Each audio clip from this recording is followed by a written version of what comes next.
Bienvenidos todos a esta parte del homenaje que estamos realizando al centenario de Velasco en sus múltiples facetas.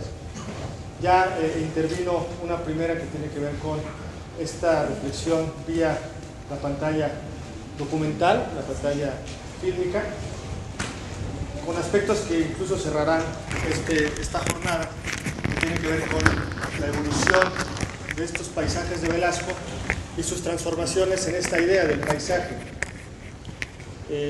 Ya se habló también con un pintor respecto de la confrontación antigua, contemporánea de estas técnicas, muchos de los manejos, incluso de las mañas artísticas en el buen sentido.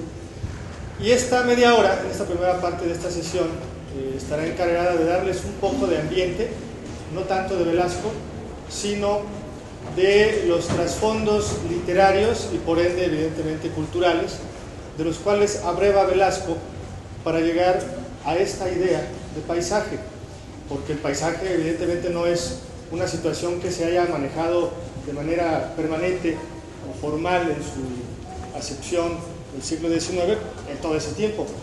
Recorremos varias cosas para llegar a ello. En principio dividiría esta media hora diciéndoles que, bueno, titulándose Asomos a la región más transparente, pues va a abordar primero una introducción y luego tres facetas. La introducción tiene que ver con este arribo de ideas sobre el paisaje en todo el virreinato hasta llegar a la independencia y por qué ahí cambia la idea de paisaje en general, sobre todo en la literatura.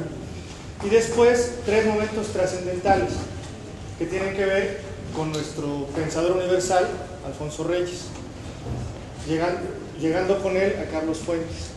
La idea de la región más transparente no es nueva en Reyes, se atribuye incluso a Humboldt. Se piensa que se recupera de ideas prehispánicas, de poetas, sobre todo como Nezahualcóyotl.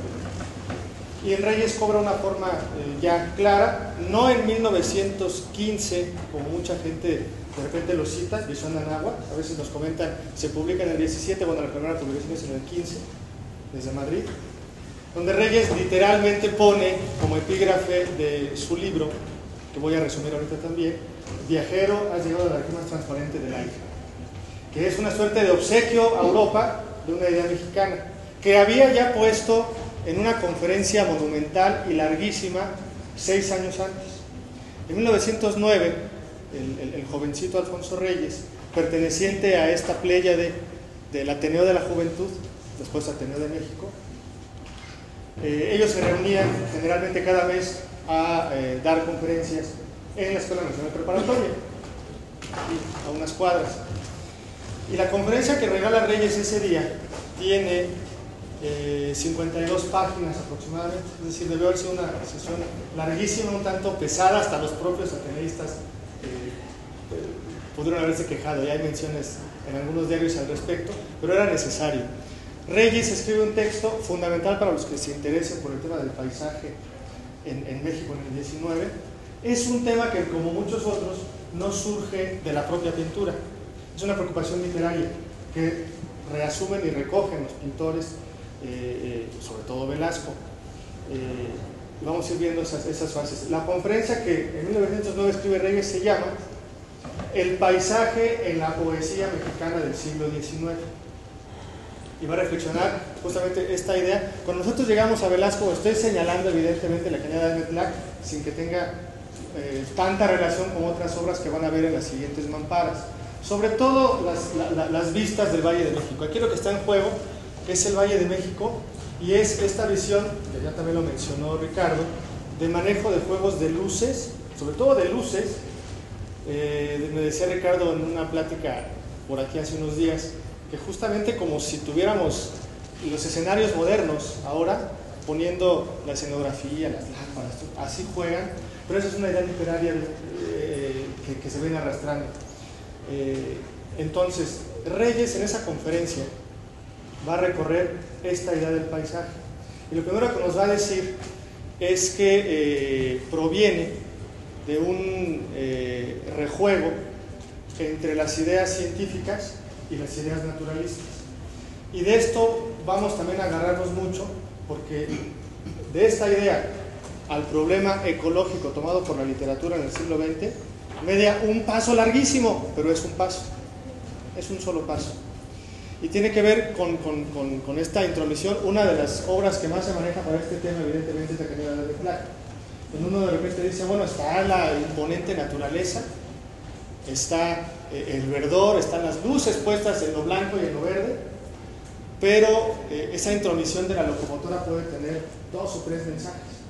Uno de ellos muy claro es la promoción industrial de don Porfirio, la promoción del advenimiento del progreso, pero al mismo tiempo una suerte de acusación de que a partir de ese momento vamos a estar viendo el paisaje de otra manera, y el paisaje con esas intromisiones que son el metal, sobre todo el metal, y que va a ser una voz común en todas las menciones sobre el Valle de México, no solo literarias, ensayísticas o no, y artísticas, sino también de las voces populares.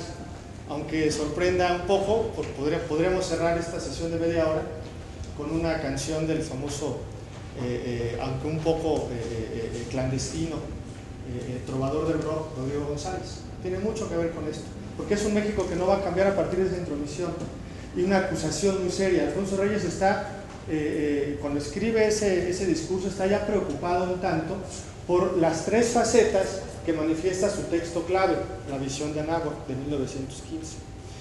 Y lo comento así porque todavía están las respiraciones de esta manera de pintar que Velasco hizo monumental, y que Reyes está totalmente hablando de eso, aunque no lo menciona del todo. Esta idea que tenemos, por ejemplo, de que ese es nuestro valle, qué maravilla, la apertura, es una idea que fue inmediatamente acusada en 1915. Reyes empieza a decir en Visión de Anáhuac, hay un grave problema aquí, la desecación del valle. Ha habido 3 desecaciones y no se ha podido terminar esa desecación, y vamos a seguir con ello casi todo el siglo. Esta es una desecación azteca, es una desecación de múltiples fases virreinal, una desecación del gobierno mexicano ya en el 19, y no lo vamos a acabar todavía, y va a seguir siendo un problema. Está preocupadísimo. Tanto es así que en 1944, cuando escribe un texto que funcionaría como una suerte de epílogo de la visión de Anáhuac, llamado Palinodia del Polvo, arremete, es un texto muy cortito, en unas 4 o 3 páginas, arremete contra el mexicano, llegando él de España, un viaje larguísimo diplomático, España, Europa primero, luego España, Francia, Argentina, Brasil, regresa después de más de 2 decenios de estar totalmente, entre comillas, fuera de la jugada, y dice, ¿pero qué es esto? Estamos en el polvo y estamos en el desastre, nos hemos terminado hasta lo último que podíamos, y el fin que nos vino no puede ser otro que esa miseria de un valle que era la región más transparente. Entonces, de hecho, él comienza diciendo, ¿dónde está esta región más transparente? En 1944, tiempo que todavía personas nos dirían, pues estaba muy limpio, no es comparable a lo que estamos viendo ahora. Y evidentemente el cierre, bueno, tiene que ver con el libro de Peter Krieger, que es estas transformaciones del paisaje, pues es evidentemente una reflexión más sobre estas ideas. Bueno, entonces ese es el trasfondo de la visión de Anáhuac, pero la visión de Anáhuac no solamente nos dice hay un problema ecológico, no, hay un problema político y hay un problema de lenguaje. Reyes dedica más o menos un capítulo y medio de ese texto, que no es muy largo, unos 35 páginas, 40 páginas, diciendo, nuestro problema también es que lo florido que podía haber tenido, bueno, que tuvo esa cultura autóctona, y que podía haber legado idiomáticamente a la cultura que llegó para conformar esa argamasa que somos de otra manera, fue la pérdida no del idioma, sino de un idioma que concebía los conceptos como flores. Y esto no quiere decir que se la pasaran diciendo palabras coloridas o citando flores. Era un lenguaje que no se concebía sin la participación, incluso en términos, como dice la antropología, simpáticos o simpatéticos, de participación simbiótica con la naturaleza. Esa es una de las primeras acusaciones. Pero bueno, regresando al tema de la conferencia, que es este recorrido, ¿Cuáles son las fases que se nos atraviesan a este respecto? En principio, Siete Reyes, que ya desde 1540 empiezan estas manifestaciones literarias que llegan de España a manifestar simplemente lo que se ve ante los ojos. Ya hay poemas largos como la descripción del lago, el Texcoco, meramente diciendo, he aquí, un poco imitando a los cánones poéticos de España, he aquí las orillas, he aquí las aguas, y una enumeración de animales, etcétera, pero que durante mucho tiempo se estacionó en ese estilo sin madurarlo. Y una acusación no solo de Reyes sino de poetas posteriores de crítica es: hay mucha descripción que no siente la naturaleza, meramente es ornamental, meramente es una suerte de enumeración o de repertorios que no están sintiendo la relación directa. Avanzando con los decenios, los dos momentos clave que vamos a encontrar ahí y que van haciendo la sustancia que vamos a ver reflejada ya en el 19. Uno de ellos es inevitablemente Bernardo de Balbuena. No solo con el título Grandeza Mexicana. Grandeza Mexicana no es un tema ocurrente. Ya desde el siglo XVI, con más fuerza en el XVII, se está buscando cómo confrontar con las grandezas europeas, no de civilización, sino de paisaje, el centro donde surge una cultura. A final de cuentas, esta idea de un lugar al que se llega, se deseca, y de él se construye como un lote baldío, es una idea común en muchos pueblos. Es una idea que pone la piedra de toque en la capacidad de hacer una transformación casi alquímica de esa naturaleza al nuevo entorno que se va a desarrollar. Pero no obstante, dice Reyes junto con otros, no es ahí donde encontramos la grandeza que podemos ya llamar de la que va a echar mano Velasco y algunos otros.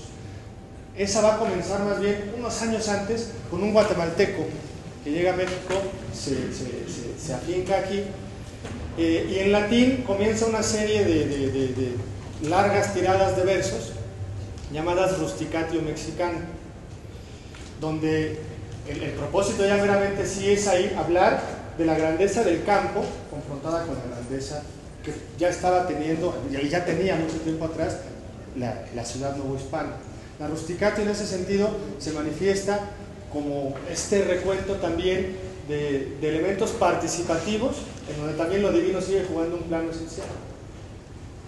Bueno, entonces ahí estamos ya como amontonando esta masa de cualidades que nos va a hacer llegar a un siglo XIX primero muy soso.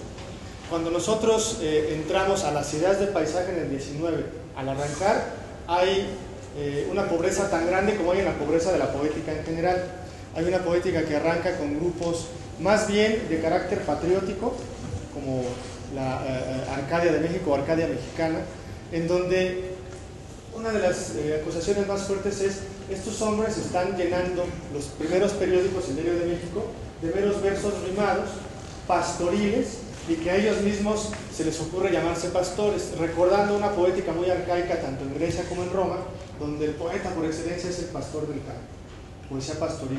Y estos hombres ligados en algunos casos a la lucha independentista, en algunos otros al mero deseo de hacer versos por hacer versos, están titulándose el pastor sileno o el pastor arcadio, y evidentemente las menciones que puedan tener de la naturaleza ahí son meramente idílicas. Y hay una acusación muy fuerte también ahí de, bueno, no hay una sola mención del afuera que realmente sea el afuera. Están idealizando, no están llegando al punto esencial. Pero con el paso de los años, habrá algunos poetas que seguirán manteniendo esta idea un tanto apagadona. Pues tendremos dos apariciones. Uno de ellos, Manuel Carpio, que le acusa también como de poeta demasiado moral, demasiado religioso, y el otro de ellos, que ya es más propiamente el romántico, Ignacio Rodríguez Galván. Y con él, la naturaleza del valle comienza a tener una forma un tanto más viva, porque al mismo tiempo que escribe la musa callejera, está haciendo realmente el recorrido ya más vivo, mucho más aterrizado de las realidades que se encuentran en la Ciudad de México, la ya capital preocupante ante un crecimiento desordenado. Y bueno, en realidad a partir de Rodríguez Galván también comienza esta preocupación de una ciudad con ciertos núcleos de personas que ya están echando mano de una manera de vivir que deteriora el ambiente. Entonces, cuando llegamos a Velasco también hay mucho de lo que literariamente se ha manejado como una necesidad de construir una identidad que devuelva esta visión realmente llena de luces, llena de esplendor a este valle a los ojos exteriores. Es decir, de repente uno ve tan lejos, cuando estamos adelante, ¿no? los núcleos habitacionales, y es majestuosa y grandiosa la realidad natural, que uno cae en la cuenta de repente pues que sí, la grandeza es hacia afuera.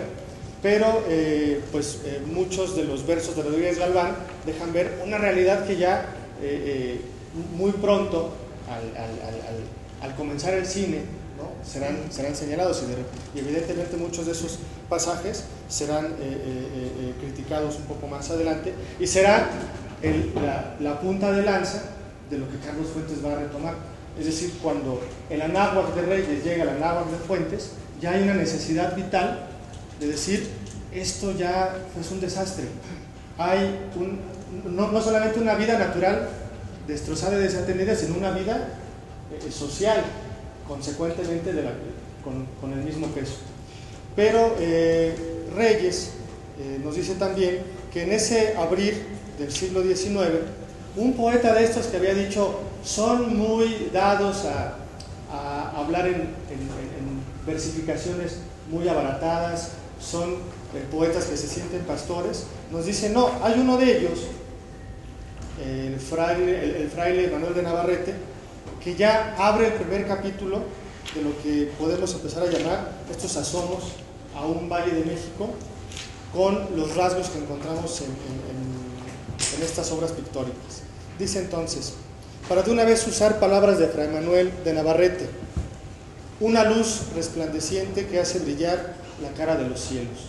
Esa es la primera necesidad del abrir de la poesía del 19 ante una necesidad de manifestar este tipo de naturalezas como los puntos relevantes en donde comenzar a actuar.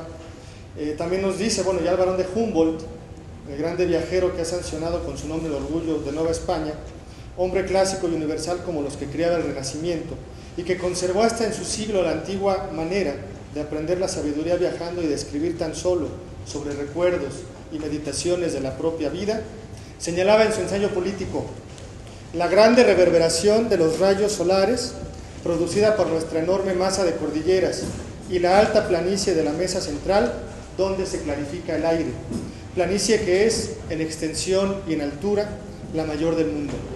Independientemente de si esto es cierto o no, hay una constante preocupación por hacer ver esta diafanidad del aire como una extensión que no se detiene, como una capacidad de nuestra planicie de irse hasta donde pueda, ¿no? Y manifestando con ello la grandeza que cabe ahí, que es otra de las maneras de interpretar esto. Por otro lado, también cabe hacer aquí la mención de algunas líneas en donde Reyes también encuentra que hay unas, ¿cómo llamarlas? Unas suertes de influjos de algunos pensamientos europeos sobre la idea del paisaje que encajan muy bien en los pensadores literarios y en algunos, evidentemente también artistas de otras disciplinas que pudieran haberlos tomado. Uno de ellos, nos dice Reyes, tiene que ver con este famoso escritor que hizo mucha más fama por su diario que por otras obras, Enrique Federico Amiel. Y nos dice Reyes que una de las ideas que se plasman mucho aquí es justamente la de que los paisajes no son sino un estado de ánimo y viven y prosperan en sí mismos como una conciencia. Y en ese sentido, por eso les decía que muchas de las ideas sobre el paisaje que se están construyendo antes del advenimiento de Velasco son ideas literarias que están tratando de cuajar de alguna u otra manera, aunque de alguna forma torpe en algunos casos. Por ejemplo, hay un poeta que está en los mediados del 19, Alcaraz, que escribe una oda a la vista del Valle de México. Toda su preocupación es simplemente hacer ver este juego que hay de luces por encima de las sombras, del espejo de las aguas por encima de la confusión turbia que puedan tener las nubes, y evidentemente también hacer ver ahí que gracias a esa diafanidad hay una posibilidad también de encuentro diferente del hombre consigo mismo. Pasando por este tipo de ideas, también Reyes nos dice, no hay que olvidar lo que después, mucho tiempo después, reflexionaría Burckhardt sobre la idea de lo bello, descubrimiento de lo bello en la naturaleza a partir de la civilización italiana del Renacimiento, que la encuentra también empalmada con este crecimiento que va de lo novohispano a lo decimonónico. Nos dice Reyes, el sentimiento de las bellezas, bueno, citando a Burckhardt, el sentimiento de las bellezas del paisaje es, en efecto, parte integrante de nuestro ser espiritual y forma cuerpo con el patrimonio común de nuestra sensibilidad. Y ante esto recuerda una anécdota muy particular del famoso poeta italiano Petrarca, que en algún momento dado, cuando la gente en el Renacimiento italiano encuentra muy extraño que alguien quiera subir a una montaña, es algo inadmisible, no porque esté prohibido. ¿A quién se le ocurre subir a una montaña?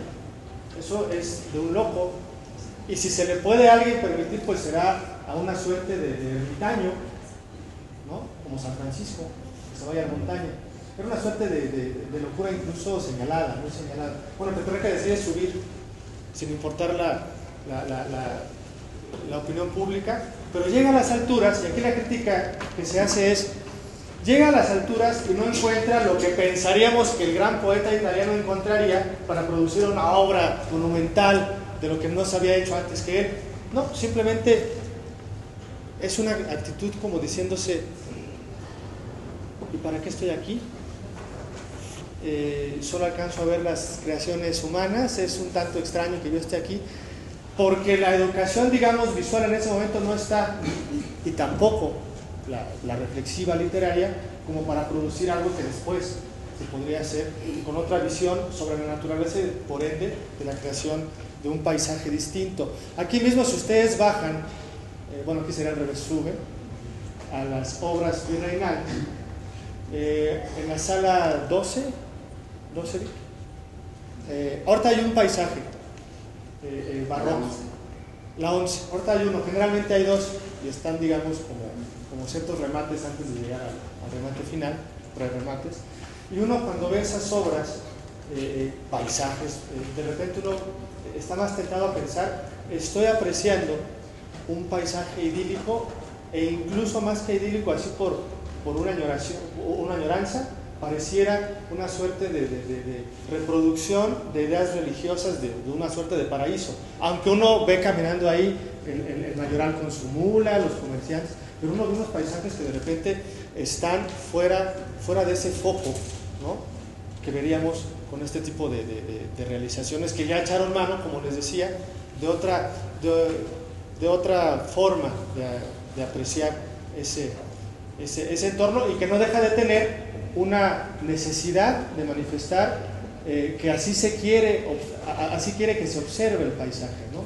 Por eso les decía también que Reyes, cuando señala este tipo de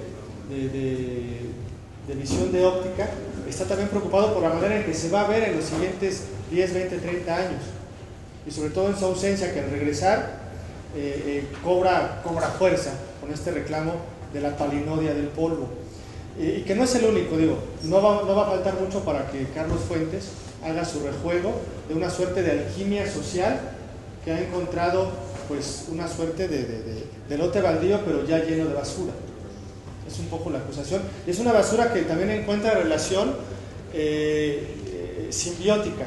Aquí juega un poco también con estas ideas románticas o post-románticas que hubo en autores como Edgar Allan Poe, por ejemplo, en que la construcción de una casa, decía Poe, por ejemplo, en el cuento de la caída de la casa de Usher, tiene una relación directa con la manera en que los árboles, las plantas, el agua alrededor va a dialogar con esa nueva construcción y viceversa.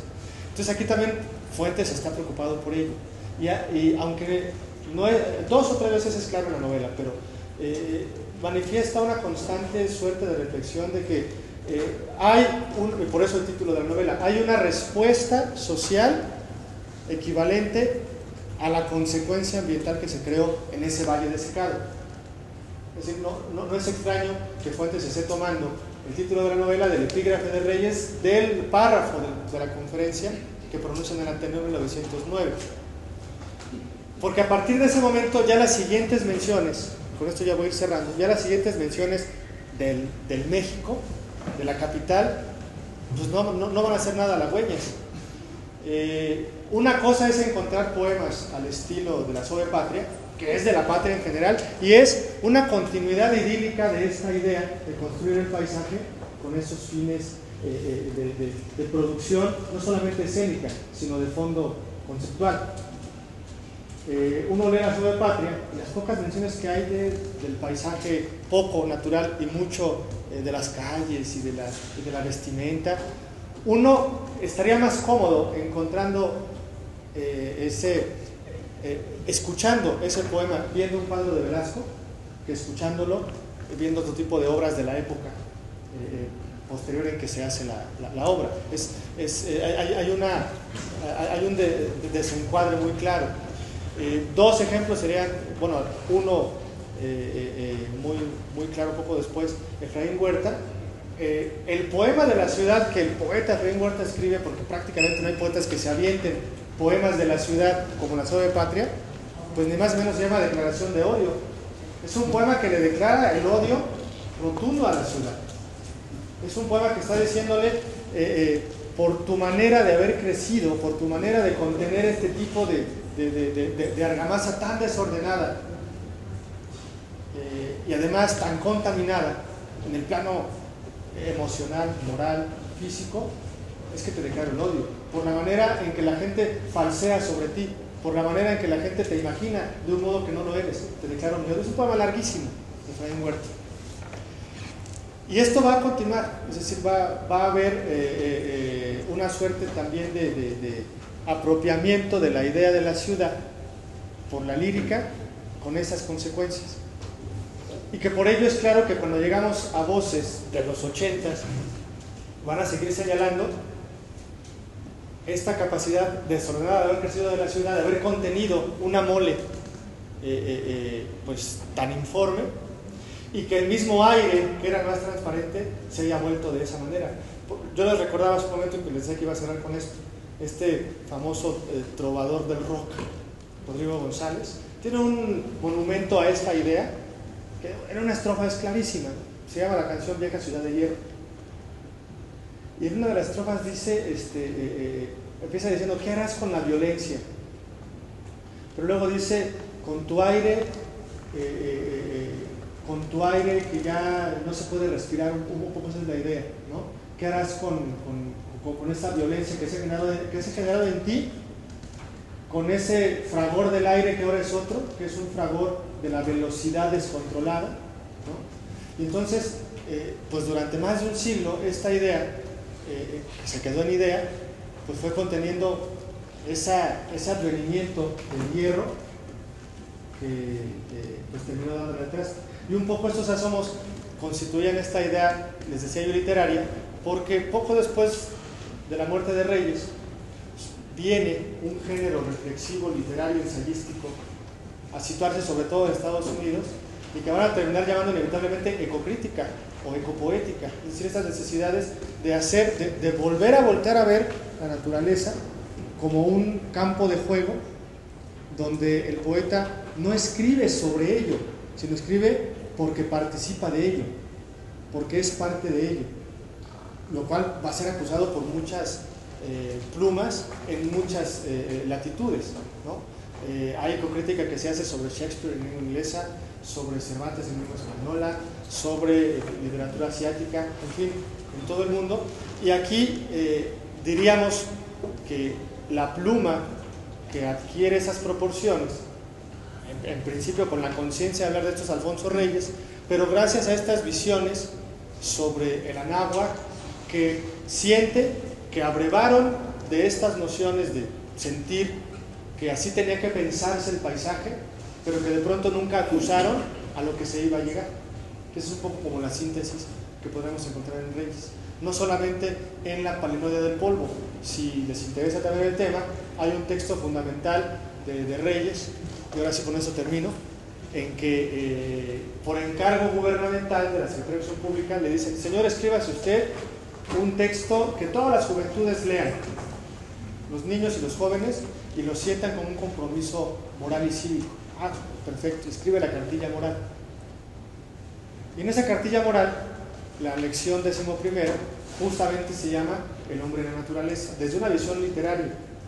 Y ahí el poeta que él toma como referente de esta continuidad entre el 19 idílico en paisaje y el 20 que ya va a enfrentar las consecuencias de haberlo hecho idílico, es González Martínez, un participante también de esa pléyade, en donde dice Reyes: ¿qué más conciencia de la naturaleza ligada con el arte literario, viendo hacia el exterior, que sentir esa suerte como de pues no panteísmo, panespiritualismo, de un poeta que dice, pues hasta las sandalias me quito para andar por las piedras, las piedras son mis hermanas, ¿no? Entonces, en ese sentido, pues hay toda una suerte de construcción que no impidió la deconstrucción y esa transformación tan lamentable, ¿no? Que se va viendo desde Fuentes en adelante, y en el cine mexicano mucho más claro, ¿no? Con Los Olvidados y estas ruinas que veis, eco de la obra de Ibargüengoitia, etc. Bueno, pues aquí le paro porque va a seguir Víctor con lo arqueológico.